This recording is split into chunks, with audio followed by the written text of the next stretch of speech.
Magpapatupad ng work from home o WFH arrangement ang Kamara de Representantes ngayong araw ng Martes, August 18 dahil sa masamang panahon.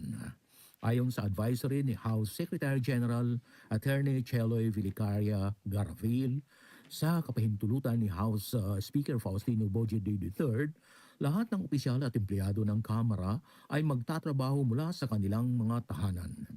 Ang mga tauhang kailangan ng pisikal na presensya para sa mahalaga at kritikal na operasyon lamang ang mananatili sa kanilang mga tanggapan ayon sa pagpapasya ng kanilang mga pinuno ng departamento.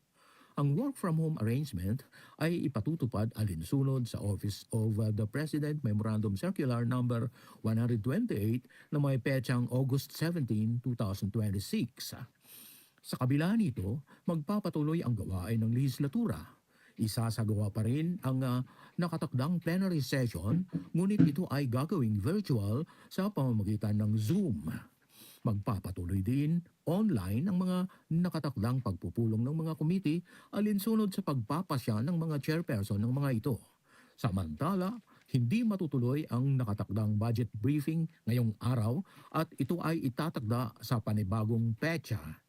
Kahapon, Lunes, sinimulan na ng Kamara ang deliberasyon sa panukalang 2027 National Budget sa pamamagitan ng briefing kasama ang Development Budget Coordination Committee o DBCC. Inaatasan naman ang mga naka-work from home na manatiling available at responsive sa oras ng trabaho upang matiyak ang pagpapatuloy ng mga mahahalagang serbisyo ng Kamara.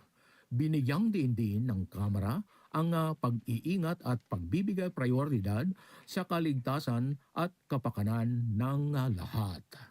Terence Mordeno Grana nagbabalita para sa Armed Forces Radio, Boses ng Kawal Pilipino.